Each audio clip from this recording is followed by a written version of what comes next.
Olá pessoal, sejam bem-vindos mais uma vez ao nosso curso de matemática para concurso público, realizados através aqui da editora Atualizar. Na aula de hoje, dando continuidade ao assunto, aulas anteriores a gente trabalhou com os chamados conjuntos numéricos.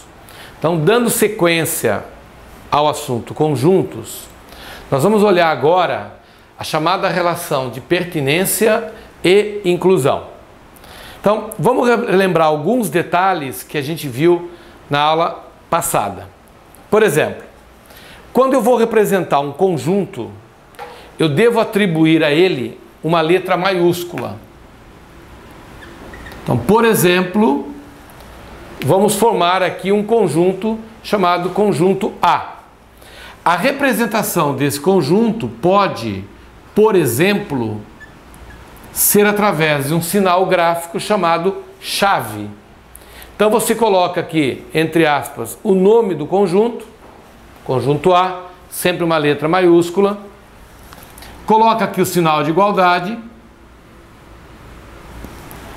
e esse símbolo gráfico aqui chamado chave. Esse símbolo gráfico vai delimitar os elementos de um conjunto, ou seja, tudo aquilo que estiver colocado entre essas chaves, você vai chamar de elemento do conjunto. Elementos de A. Então, tudo que eu colocar lá dentro será um elemento do conjunto A. Por exemplo, você vem aqui e diz que o conjunto A é formado pelos números 1 e 2. Então você observa que o conjunto A ele é formado por dois elementos que nós indicamos assim, ó. Número de elementos de A igual a 2. Perfeito? Muito bem. Esses elementos estão relacionados com o conjunto A através de um símbolo chamado símbolo de pertinência. Então, quando você compara o elemento 1 com o conjunto A, você observa o elemento 1 lá dentro do A. Então, você diz que o valor 1 pertence ao conjunto A. Da mesma forma, quando você compara o 2 ao conjunto A, você também observa a presença do 2 lá dentro. Então você vai dizer que o 2 pertence ao conjunto A. Então esse símbolo aqui indica a palavra pertence. Então você diz que o 1 pertence ao conjunto A. Você diz que o 2 pertence ao conjunto A. Perfeito, né? Mas vamos supor que agora eu coloque esse elemento 3. Ora, você não observa o 3 lá no A. Você não está enxergando o elemento 3 lá dentro. Então você deve estar pensando, mas espera um pouquinho. Esse cara não pertence ao conjunto A. De fato. E como ele não pertence ao conjunto A, nós usamos esse símbolo. Não pertence. Então, quando você utilizar o símbolo E cortado, esse corte indica a negação. Então, você diz que ele não pertence. Então, todas as vezes que um determinado elemento fizer parte do conjunto, você diz que ele pertence. Caso contrário, você diz que ele não pertence. Tranquilo? Vamos para o segundo exemplo. Suponha que nós tenhamos um conjunto B formado pelos elementos 2, 4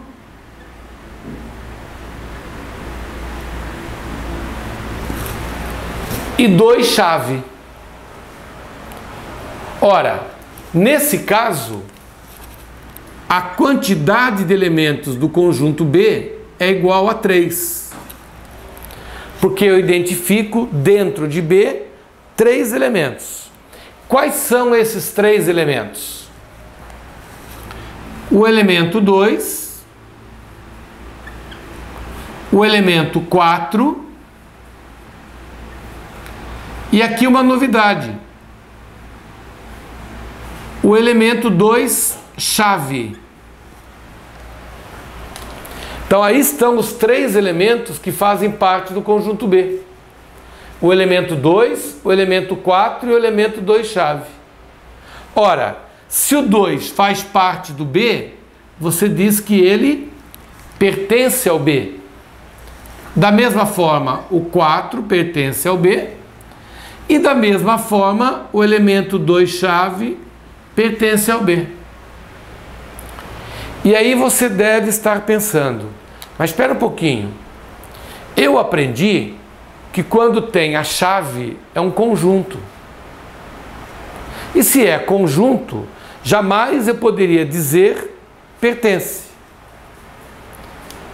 O seu pensamento está mais ou menos correto. Não é o fato de ter chave que faz dele um conjunto. O que é importante é observar que ele faz parte de um conjunto. E por fazer parte de um conjunto, ele se torna um elemento do conjunto. E de elemento para conjunto, eu uso o símbolo de pertence ou não pertence. Então você não pode analisar jamais isoladamente. Você tem que analisar no contexto. Eu estou visualizando esse carinha lá dentro do B? Se a resposta for sim, você diz que ele pertence. Se a resposta for não, você diz que ele não pertence. Por exemplo, se eu colocar o elemento 5 aqui e compará-lo ao B, eu não visualizo o 5 lá dentro. Então, se ele não é um elemento de B, eu digo que ele não pertence. Perfeito? Então é muito importante para você tomar a decisão se é pertence ou se não pertence, tentar visualizar o elemento lá dentro do conjunto. Se ele fizer parte do conjunto, você vai usar o símbolo de pertence. Caso contrário, você vai dizer que ele não pertence. Resumindo então,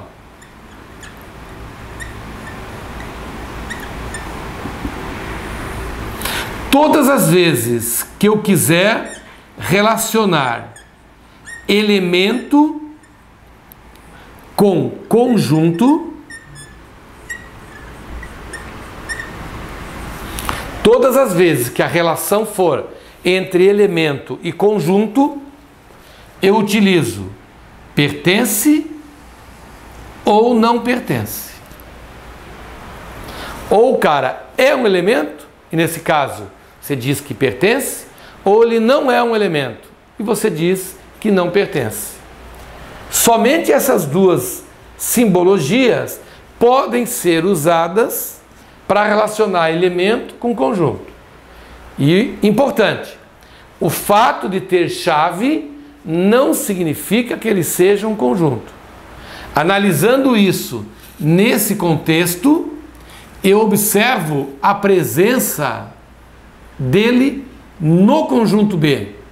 Isso o torna um elemento. E sendo um elemento, eu digo que ele pertence. Perfeito? Bom, alguns casos importantes, interessantes. Vamos colocar uma observação aqui, ó. Se eu lhe der o conjunto A assim, ele é formado por um único elemento. No caso, o elemento 5. Então você diz tratar-se de um conjunto unitário. Então, o que é um conjunto unitário?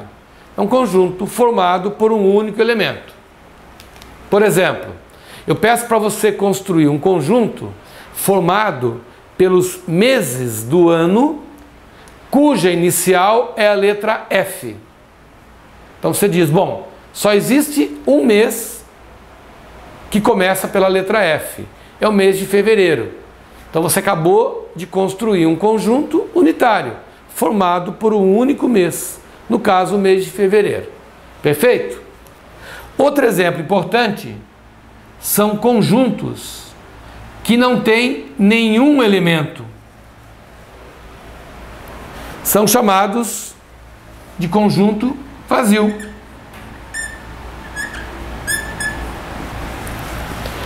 Então, o conjunto vazio é um conjunto formado por nenhum elemento. Para não parecer estranho colocar a chave e alguém pensar, pô, será que o cara esqueceu de colocar os elementos aqui? A matemática adota essa simbologia para representar o conjunto vazio. Então eu posso representar o conjunto vazio de duas maneiras. Ou somente a chave, sem elemento algum, ou usando o zero cortado, que indica o conjunto vazio. Conjunto vazio tem elemento? Não, não tem elemento. Mas ele é um conjunto como outro qualquer. Então eu posso ter conjuntos sem elementos, conjunto vazio, com apenas um elemento, conjunto unitário. Posso ter com 2 elementos, posso ter com 3 e assim por diante. Tem conjuntos, por exemplo, que são conjuntos infinitos. Exemplo, se você pensar no conjunto dos múltiplos de 2, 2, 4, 6, 8, 10, todos os números pares, ele é um conjunto infinito. Então a quantidade de elementos pode ser desde nenhum até infinitos. E sempre que eu quiser relacionar um elemento a um determinado conjunto, eu utilizo o conceito de pertence e de não pertence.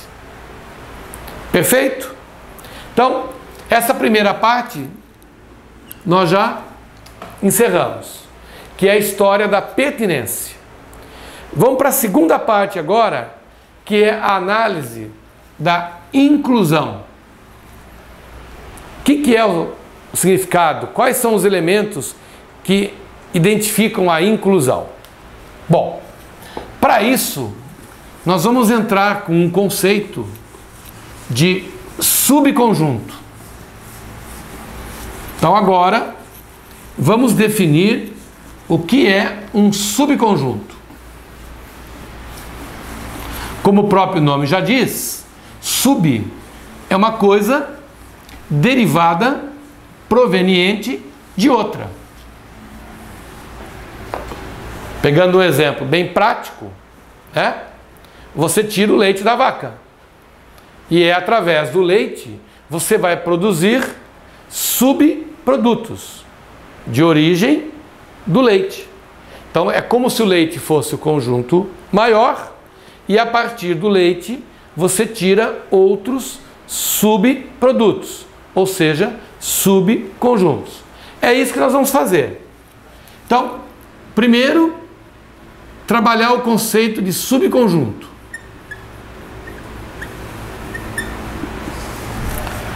Eu vou colocar com palavras aqui, porque existem muitas definições matemáticas e talvez essas definições matemáticas se tornem difíceis e complicadas para você entender. Mas o subconjunto nada mais é do que um conjunto formado a partir dos elementos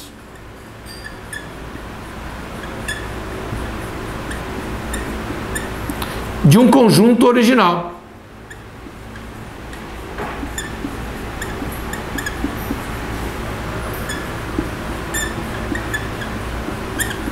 Então, quando você pega os elementos de um conjunto original e vai construindo conjuntos menores, você está formando subconjuntos. Então, o conceito de subconjunto é um novo conjunto formado a partir de um conjunto original. Vamos ser práticos. Vamos dar um exemplo aqui. Então vamos retomar aqui o nosso conjunto A, formado pelos elementos 1 e 2. Então nós dizemos assim, vamos criar a partir dele os chamados subconjuntos de A. Que nós vamos indicar assim, entre parênteses, A, subconjuntos de A. Então você diz assim,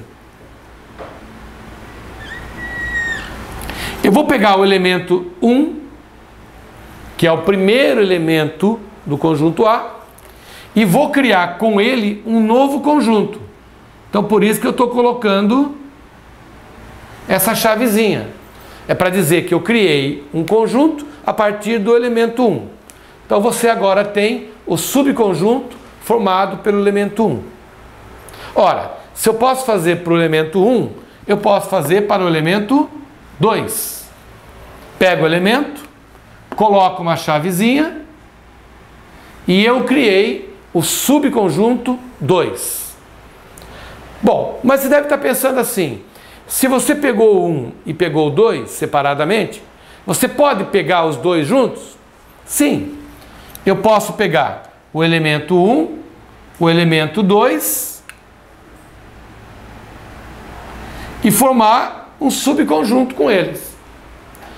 Mas aí você deve estar pensando, mas espera aí, cara, esse conjunto que você diz ser subconjunto é o próprio conjunto original. Perfeito. O que quer dizer então que todo conjunto é subconjunto dele mesmo. Todo conjunto é subconjunto dele mesmo. Do mesmo modo como eu posso criar subconjunto usando parte dos elementos, eu posso criar um subconjunto usando todos os elementos. No caso, seria o próprio conjunto A. E por último, o chamado conjunto vazio. O conjunto vazio é subconjunto de qualquer conjunto. Em outras palavras, eu consegui, partindo do conjunto A, criar 4 subconjuntos.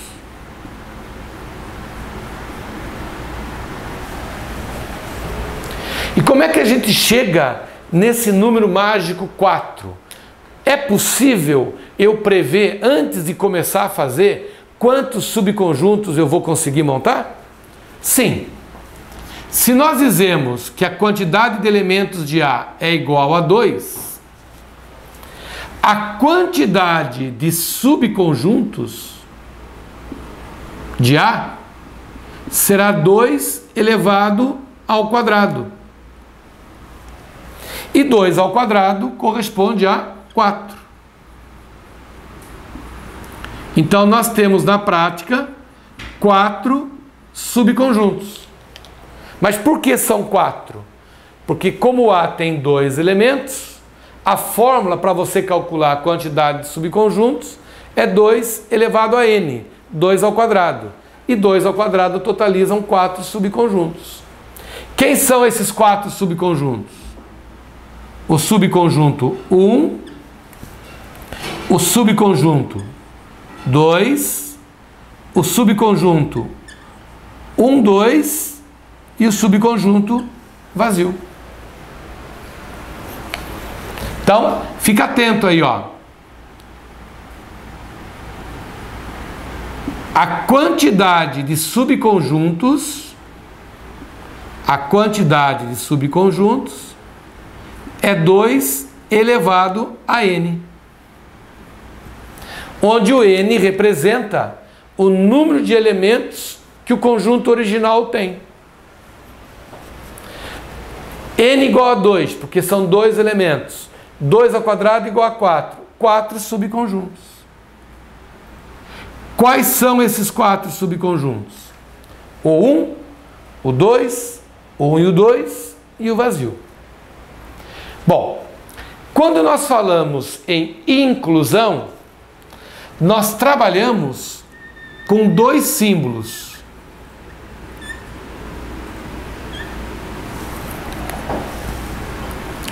O primeiro é está contido. E o segundo é não está contido.